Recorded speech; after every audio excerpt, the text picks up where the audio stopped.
Lluís cau a terra dins l'àrea i l'àrbitre assenyala penal i expulsió del porter Lluri.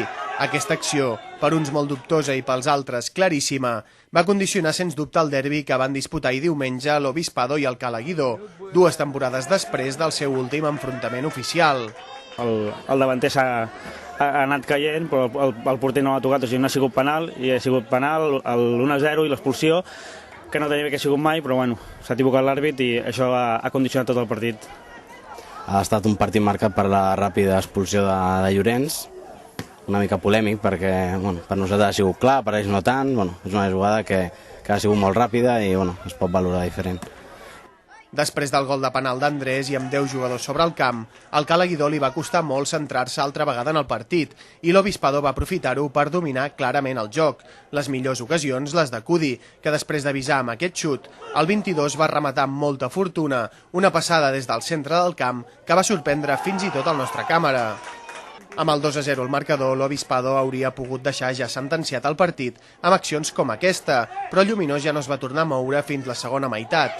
En aquest segon temps, el Cala Guidó va sortir més concentrat i Oliva va liderar el seu equip en busca de l'empat.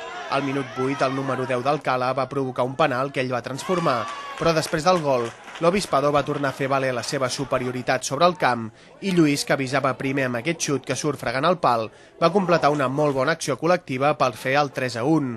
A partir d'aquest moment, el Cala Guidó ho va seguir intentant, però amb més coratge que una altra cosa, i va ser altra vegada Oliva, el millor dels visitants, qui va aconseguir reduir distàncies després d'aquesta jugada per la banda que havia iniciat ell mateix. Amb el 3-2 al marcador, tots dos equips van reclamar penal als minuts finals, però l'àrbitre no es va voler complicar més la vida fins al minut 93, quan el Cala Guidó es va quedar amb 9 jugadors per l'expulsió del seu segon porter, Manel. La primera part els hem tingut amb 10, ells han patit.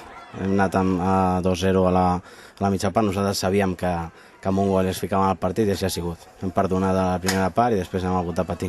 Però hem guanyat, que és important sumar. Ens han fet el 2-0 que no tenia que haver pujat.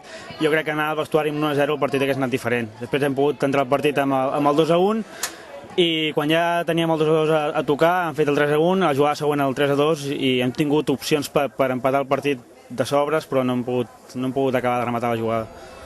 Amb el 3-2 final, l'Obispado segueix sent l'equip revelació de la segona regional, situant-se tercer amb 3 victòries i una derrota. Per la seva banda, el Cala Guidó és 13è amb una victòria, un empat i 2 derrotes, i l'altre equip de la ciutat a la categoria, el Quatre Vents, és 9è amb 2 victòries i 2 derrotes.